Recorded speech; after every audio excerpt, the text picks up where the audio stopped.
That's That better. looks good. A lot better. Okay, great. As Brian said, this is going to be an overview of 743, but we want to make sure that we're helping to not just give you the background, but help inform the various agencies about all the different decisions that have to be made to implement 743. So the project work plan was set up specifically around those questions. We have this initial phase of work where we're providing overview information, and there's a document that Brian mentioned that will be shared later that gives you a written description of the overview, and also an initial local plan review that we did, looking things at, like the general plan, looking for policy references to things like VMT and VMT reduction expectations. Those have been completed and submitted to BCAG, so those will be shared with you soon. And then as we walk into the kind of the meat and potatoes of 743, it's really about the decisions that cities and counties in particular need to make when implementing 743. And that is choosing a VMT analysis methodology and a metric form. Lots of different ways to measure VMT as a solo metric, as an efficiency metric like VMT per capita, lots of choices there. And so there's a separate set of technical documents we'll produce around the methodology. And then thresholds is one of the more difficult decisions that lead agencies have to make. They have to basically decide, where do you draw that line about what amount of VMT change is acceptable versus unacceptable. And we'll be including some case studies to really help you kind of put a local context to the thresholds that the state has already recommended. And then we have a separate section on VMT mitigation. Reducing VMT, especially in suburban or rural areas, is a bit challenging. There's not as many options or choices compared to urban areas that have robust transit systems, lots of opportunities for other modes. So we're going to want to walk you through some of those limited choices. And then the scope does include what we call a VMT impact screening tool. With VMT analysis, what the state has set up is an opportunity for you to screen projects quickly that meet certain criteria. And instead of having to run models like the BCAG travel demand model, we can create relatively simple web application tools that allow you to screen a project in just a few minutes if it meets all the right criteria. And so this project does include the creation of one of those tools. So that's the overall work plan. We're going to do it somewhat quickly. It's about 7 months from when we started back in December to June of 2021. This is the first of 3 stakeholder meetings focused on the overview. 2 more coming up where you'll have opportunities to get into more depth on methodology and thresholds, March 25th, and then April 22nd, mitigation and screening. And then BCAG has a final board acceptance meeting June 24th, and that term acceptance is important to note.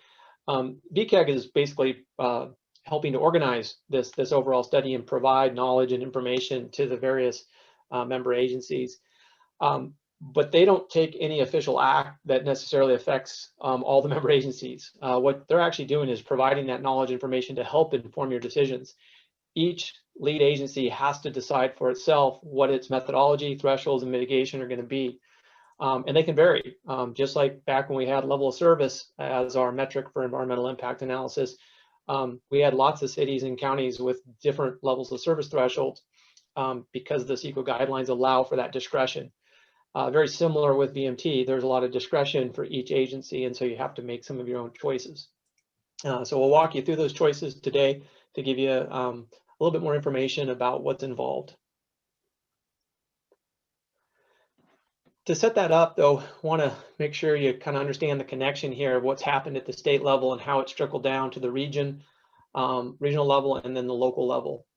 A lot of what we're doing right now in 743, you can kind of point back to AB 32. This is when the state basically recognized the importance of climate change and really embedded it in a lot of our planning practices.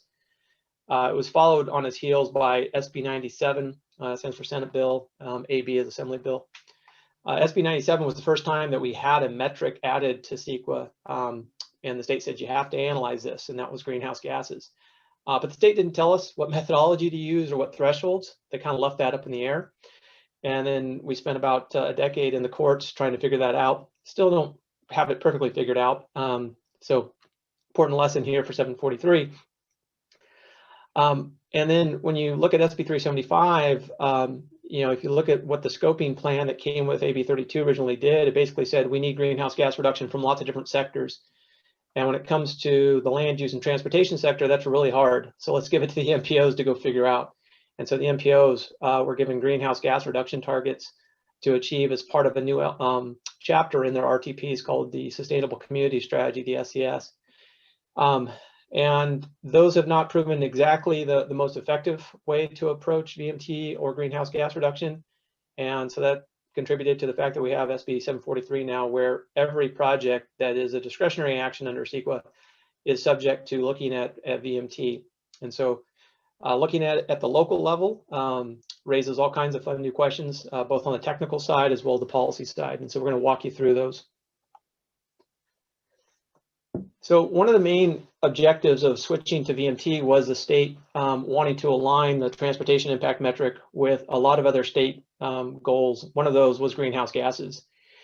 And the connection between VMT and greenhouse gases today is pretty direct. It's not quite one for one. There is a separation over time as our emissions per mile go down. But one of the important pieces of information here is the fact that if you look at VMT per capita trends and greenhouse gas per capita trends in the chart here, there was some good progress after the mid-2000s. Some of that contributed to by the Great Recession. But then we started economic rebound, and that led to higher levels of VMT per capita and higher levels of greenhouse gas per capita. And the green dots on here were what was anticipated to happen through those SCSs that SB375 created. So we're a little off track. The big blue star here is actually where the state needs to get to if they want to meet their greenhouse gases. So if you want to answer the question, what amount of VMT reduction do we need to achieve such that we are able to meet the state's goals for greenhouse gas reduction, it's that blue star, quite a ways away. It's about 25% below baseline conditions that we have here today. So that's a pretty big expectation, and it's one that we're going to deal with when we get into the threshold question. Now, to warn you about the next section, a little CEQA philosophy here. All CEQA passes through basically 3 stages when you make a change. First, they're ridiculed. A lot of people have questioned the switch to VMT. Second, they are legally opposed. We have at least 3 active lawsuits related to 743. We can give you details on those if you're interested. And then third, they are accepted after being validated by the courts. So we are waiting for the courts to weigh in on a number of technical questions that we have about how to implement 743. So the decision-making process that each lead agency has to go through is not a simple one. There is risk involved, risk of court challenges, and uncertainty about how the courts will interpret things since we don't have any recent decisions to work from. So with that background, a lot of the lead agency concerns we've heard doing this work up and down the state is the fact that anytime there's a CEQA guidelines change, there's a legal risk because of new CEQA content that we haven't had fought over in the courts. And so VMT is kind of a big one. Basically, there's brand new information in the CEQA guidelines telling us what to do. And the courts have not yet had the opportunity to hash out exactly what methodology and thresholds and those kinds of questions we should, the way we should be doing things. Also, we don't have consistent technical guidance. We have a variety of technical guidance from the federal level, the state level, and even lots of local level guidance. There's basically nothing that's quite the equivalent of what we had for level of service, where we had the highway capacity manual from the Transportation Research Board that we all used.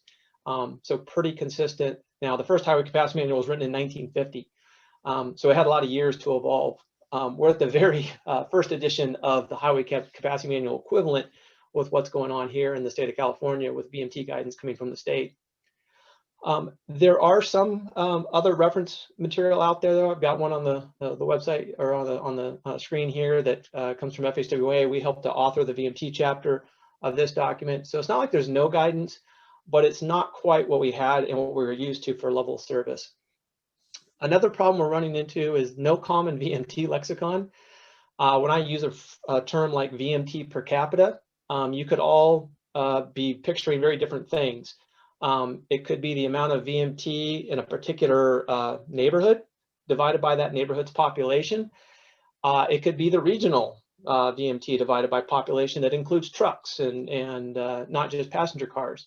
So there's a lot of details here in the lexicon, and so we do have material related to a lexicon. We've tried to create some specific variable definitions and some pictures of what VMT looks like for each metric, and Brian will be sharing that as part of the materials.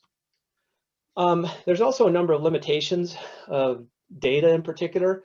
Unlike going out to an intersection and counting the number of cars going through it, we can't quite do the same thing with VMT. All VMT is estimated. That means we can't go observe it directly. We're estimating it from things like traffic counts, model data, mobile device data. So anytime you're working with an estimate, there is errors involved and some degree of uncertainty. And that always doesn't play well with CEQA, where we like things to be highly confident and you know, basically very black and white for the most part. There's also limitations of our tools and models. They weren't all designed to produce VMT the way the state has specified it.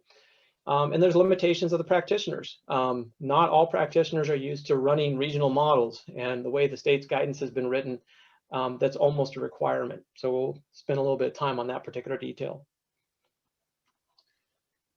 Okay, as to the decisions, this is one of the more important slides. These are the three major subjects that you have to make decisions around. VMT methodology basically includes what type of model are you going to use to estimate and forecast VMT? What specific form of the metric are you going to use? And then do you want to take advantage of screening as described in the OPR technical advisory? The OPR is the Governor's Office of Planning and Research. They're the ones that modify the CEQA guidelines, and they also produce this technical advisory on how to perform VMT impact analysis. It's really important to understand the distinction between the CEQA guidelines and the technical advisory. The CEQA guidelines basically are considered the equivalent of law, whereas the technical advisory is just advice from the state. It does not carry more weight than that, although courts can sometimes give it more weight, and we don't know how the courts will react to what OPRs put in their technical advisory. And then on to thresholds. Just like all aspects of CEQA analysis, we have to think about both project and cumulative thresholds. The OPR technical advisory largely focuses on project thresholds and presumes those are sufficient for cumulative conditions. And I'll get into a little bit of detail on that. And we'll, you know, basically explore whether or not that's a good idea or not. And then finally, each lead agency has to decide for themselves what's feasible mitigation. Feasible in this time is defined by CEQA in the guidelines, and it can vary by lead agency. It's both a combination of you have discretion to decide for yourselves what is feasible in your jurisdiction. There's an element of evidence to that too, though. What evidence do you have that something will or will not work? So that's one of the things we're going to help you understand through the data and analysis that we've done. Now, as we get ready to think about these decisions, CEQA always involves legal risk because people can bring a challenge. And so we've sifted through all the various court decisions in the past related to transportation impact analysis, and these were the sections most commonly cited in those decisions that govern methodology choices or things like threshold choices, making sure that when you make those choices that what comes out of them is going to provide or offer the fullest possible protection of the environment. The analysis will be adequate and complete. The issues were adequately investigated. 15144, here's a fun one. The agency must use its best efforts. That's kind of a high bar, but it's been cited by the courts. And then sufficient analysis to allow intelligent decisions. So the bar is pretty high in terms of how we approach things in this new era of VMT impact analysis. So let's get into methodology decisions, modeling questions. There's at least three. We're not going to have time today to go through all the fun details, but I want to hit a few highlights. The OPR technical advisory references the use of what we call partial VMT versus total VMT. And I want you to understand just the basics of this. When you think of all the vehicles running around on the network, there are cars and trucks. Those are the two simple classes.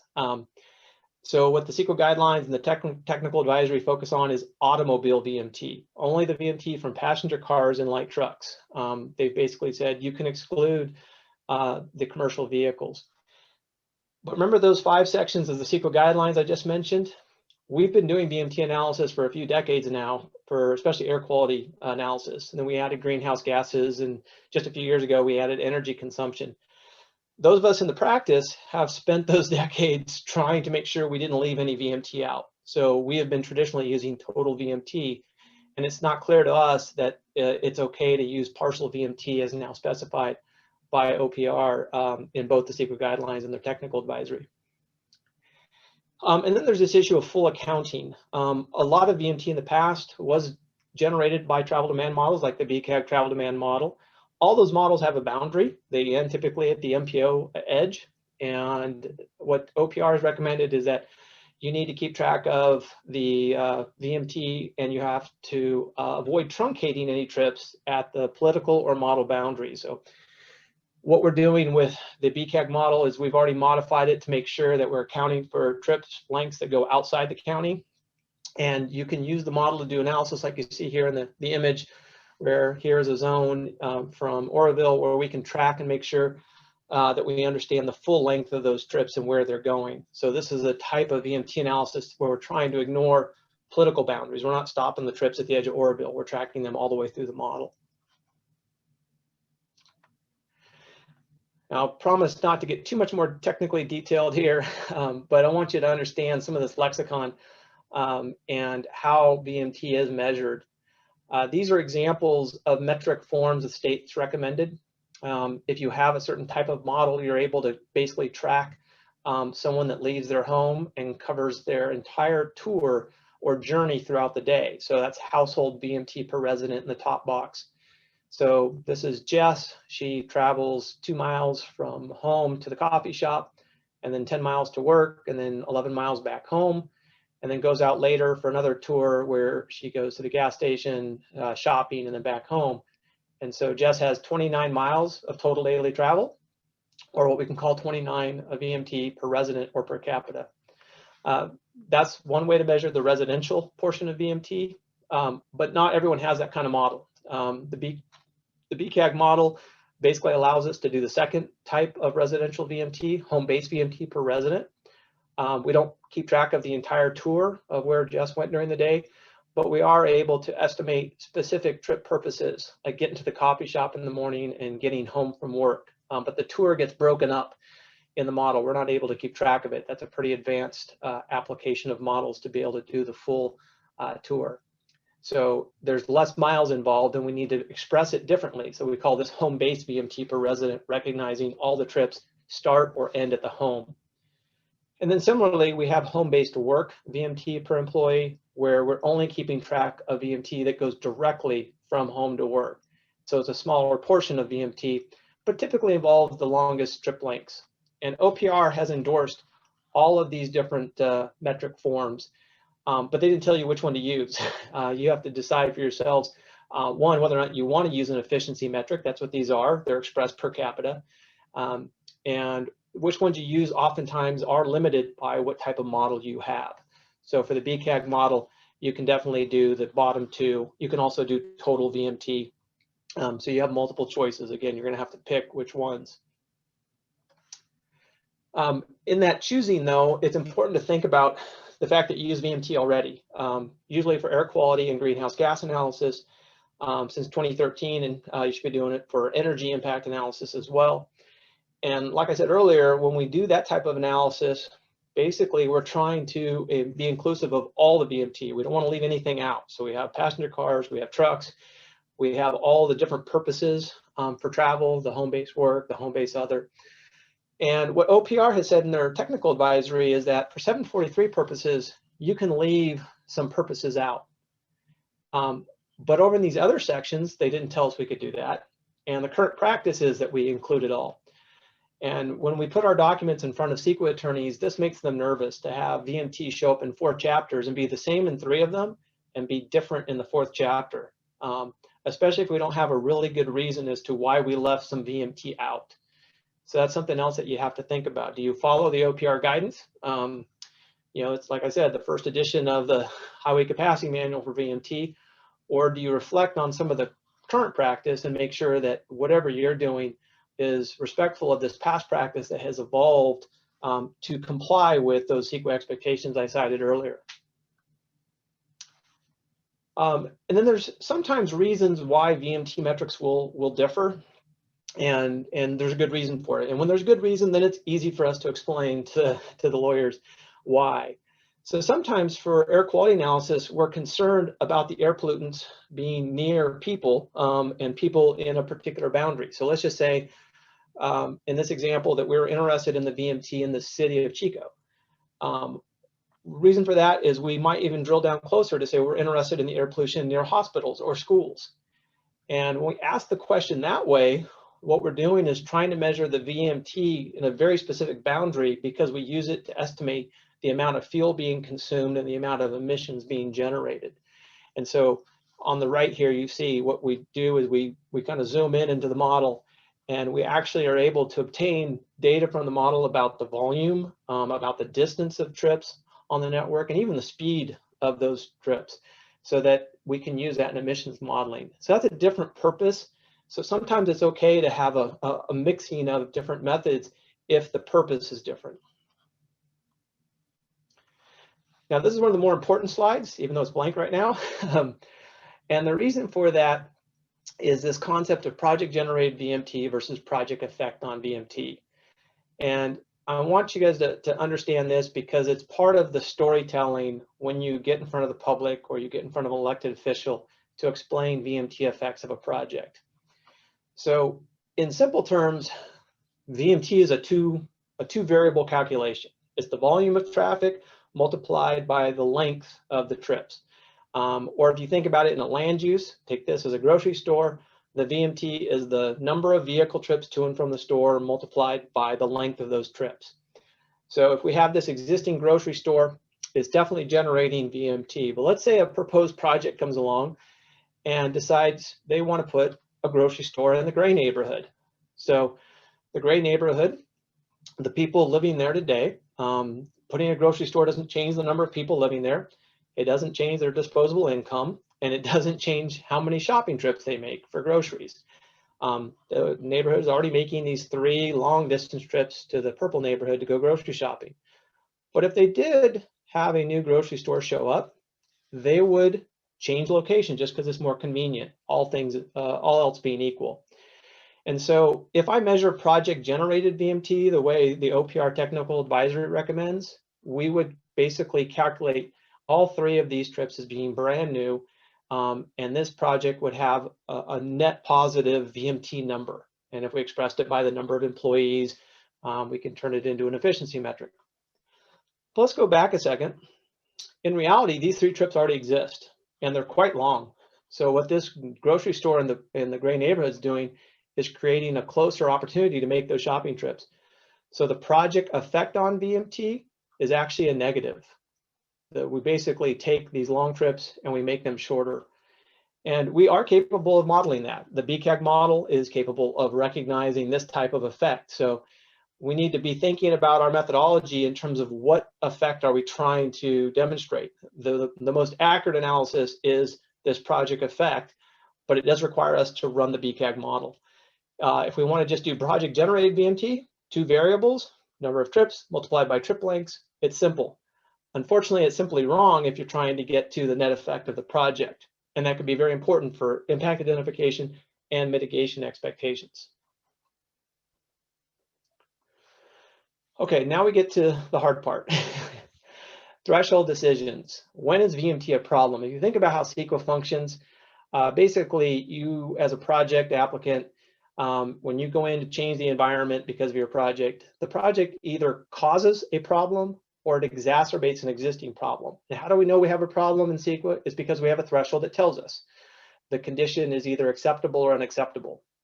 And we did get a little bit of guidance from the state on what is acceptable versus unacceptable VMT. In the statute, it tells OPR that when they were picking the threshold, they were to think about the criteria promoting the reduction of greenhouse gases, the development of multimodal transportation networks, and a diversity of land uses. So OPR, in thinking through what the statute was telling them to do, came up with thresholds, and they're in 2 places. In the CEQA guidelines, which is very much like the statute, you can treat this almost as law. It said for land use projects that generally projects within a half mile of what's called a major transit stop basically can be presumed to be less than significant. So the state feels that putting projects close to transit meets the expectations of the state, and that those projects should have this presumption. And that projects that decrease VMT in a project area compared to existing conditions should also have a presumption of less than significance. This has a logical inference that, okay, if you are not decreasing VMT and causing an increase, is that an automatic significant impact? And OPR is silent on that in the CEQA guidelines, but they do address it in their technical advisory.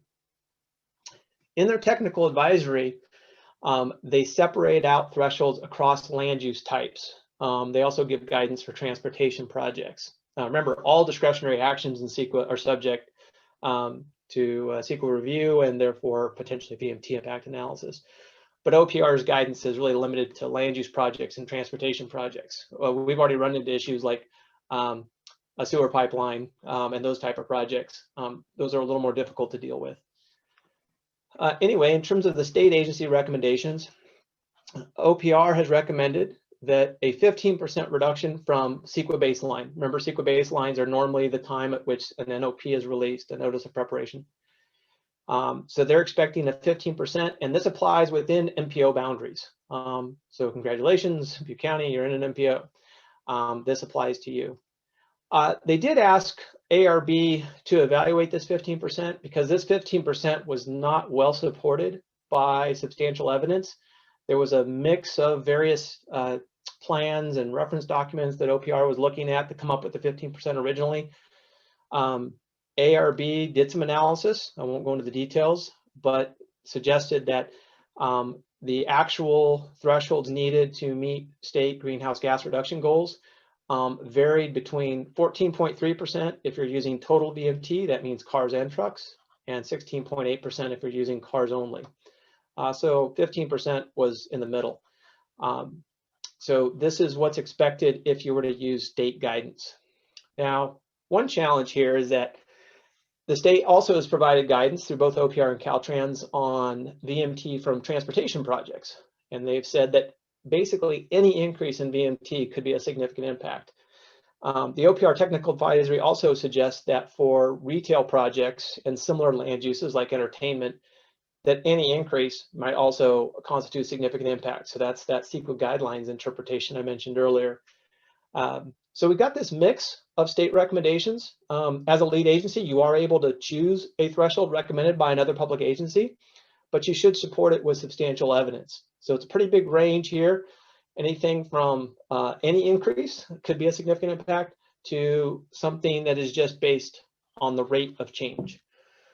So these are choices that are set up for you. What I can tell you about the state's recommendations, it's very difficult to achieve a 15% reduction in a suburban or rural area. So even though Butte County represents an MPO area, it's not the same as being in, MTC or SACOG, where you have big urbanized areas. So this amount of reduction is very difficult. And if you were to accept this type of threshold, you may end up doing more EIRs than neg decs because you end up with more significant unavoidable impacts. So what about planned VMT growth in Butte County to help inform your decisions? So this is right out of the RTP SCS modeling. We're still working on some of the details here, but this is a first blush of what VMT per resident looks like. Again, this is home-based VMT. And you can see that depending on where you're at in the county, this is not a simple comparison because Butte County has had unique experiences since 2018 with the Camp Fire, that higher levels of VMT in 2018 that then basically go down in 2020, not necessarily because of things that happen through mitigation or VMT reduction strategies, but because of the Camp Fire. You had some declines, and then 2040 you have some return or bounce back. And so we don't have exactly the same patterns. And one of the things with the OPR guidance is you're supposed to pick a threshold based on a comparison to baseline. And so baseline right now would be 2021. So that's always an issue with the fact that you have to use models to estimate VMT. They may not perfectly match up with your baseline year. So we're using the closest that we have. And BCAG is continuing to work on their campfire study and refine this 2020 forecast. So these numbers could change as a result of that. But something to note about these types of changes, what you're not seeing here is a consistent trend line downward where you'd see a 15% reduction from a 2020 baseline. In a lot of cases, there's very small or even increases from 2020 conditions. So it's something to keep in mind that your general plans, and as they're reflected in the RTP-SCS, each city and county has already made a plan, their general plan, to accommodate population and employment growth, the land use element, and match it up with the circulation element. And basically the two of those come together and VMT comes out the other end. And so you've already established an accepted level of VMT growth that produces this type of output. And so if you're looking at thresholds and you're looking at what the state expects, the state is basically having a different set of expectations. They're expecting VMT per capita to be going down because the emphasis is on greenhouse gas reduction, whereas individual cities and counties are balancing lots of other objectives. Greenhouse gas reduction may be one of those, but land use growth and employment opportunities, all those things come into play. And so in a general plan, you're trying to balance all those things. And it's very possible that you could see an increase in VMT per capita over a 20-year period. Now, when we get to final impact analysis, one of the other things that you have to think about in your threshold decisions is other substantial evidence. When the state put together their thresholds, they weren't factoring in background VMT trends going up. They also didn't factor in that over a 20-year period, there's a lot of other changes that are likely to happen. This is some modeling we've done of autonomous vehicle travel. What happens as you see more autonomous vehicles enter the fleet and people are able to move around in vehicles with much lower costs in terms of money, as well as the time spent actually driving, VMT goes up. So these have not been factored in. And if you factor them in, it's likely that you could have significant impacts if you look at the state's thresholds. I do want to touch on screening just here quickly. One of the benefits the state has promoted for 743 is that a lot of projects could be screened out of doing analysis. So whereas projects in the past had to do lots of level of service analysis, for projects located in the correct areas, either a transit priority area like this, they don't have to do any analysis. It's more of a check the box, if you will. And so this is what the state has perceived as a desirable place to put development next to high quality transit stations where you have at least 15-minute service. A little bit of a challenge in suburban and rural counties where we oftentimes do not achieve that level of service. So this was designed largely around the urban areas in terms of a screening filter.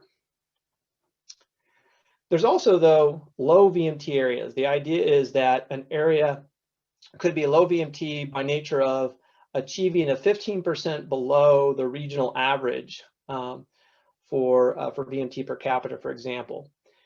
These are a couple of draft maps we put together off the BCAG model. Again, 2020, looking at home-based VMT per capita.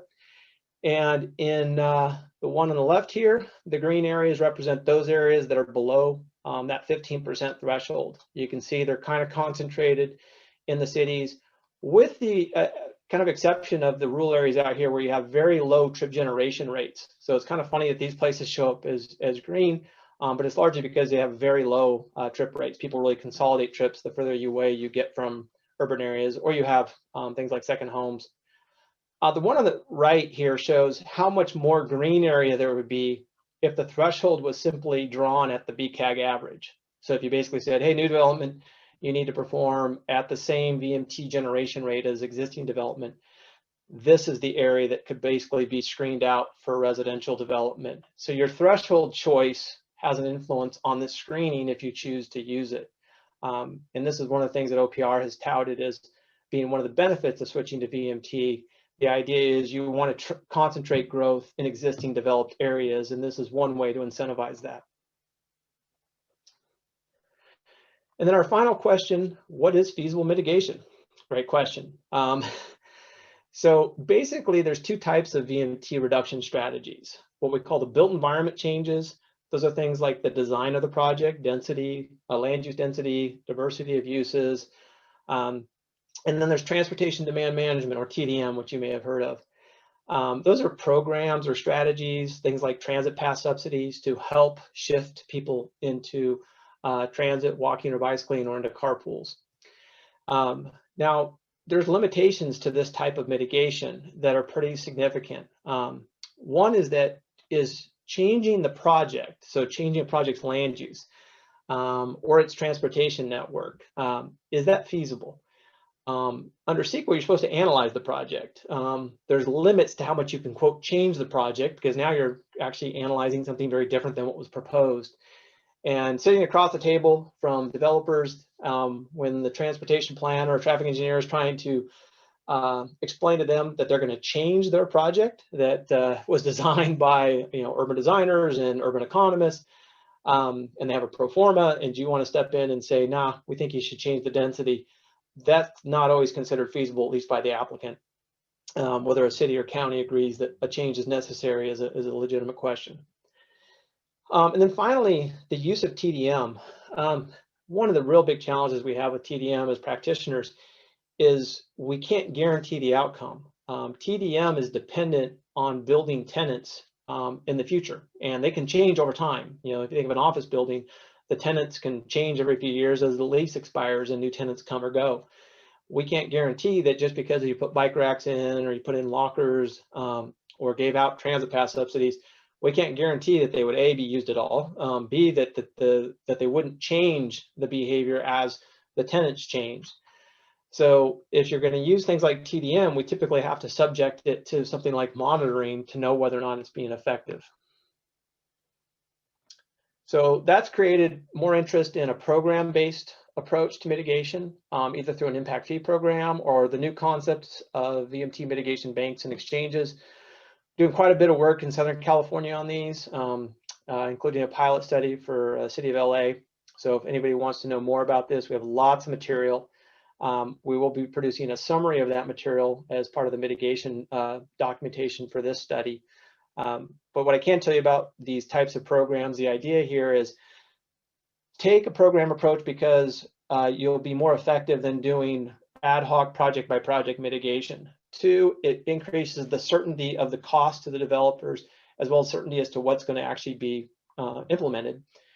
And then finally, it increases the certainty of the cost for developers. They understand what they're having to pay, versus if you do ad hoc mitigation, that can vary quite a bit. So a lot of interest in the concept, and we have at least one now. Let me take that. We have two VMT-based impact fee programs now in place down in Southern California, one in LA and one in the city of Orange. So if anybody wants to see, nexus studies or those kinds of examples, we can provide those. All right, so what's next for everyone here, all stakeholders? So technical memorandums will be coming out on all these different items, the VMT overview that we're talking about today, the methodology choices, and our recommendations. It's the same thing for thresholds and mitigation. All that will be wrapped up into a final document package for reference by each agency. The screening tool will also be completed and ready to be used by the end of the contract period. You will have two additional stakeholder meetings where we'll talk about the material we're producing. Again, VMT methodology and thresholds in the second meeting, and then mitigation and screening in the third, probably a little demo of the tool as well. And then the BCAG board meeting will be the conclusion of this process. Again, they're just providing the knowledge and information. Once that's done, it's up to each lead agency to make their own choices. And there's nothing preventing the lead agency from making choices today. You certainly have that discretion. So with that, we'll pause on the presentation and take any questions.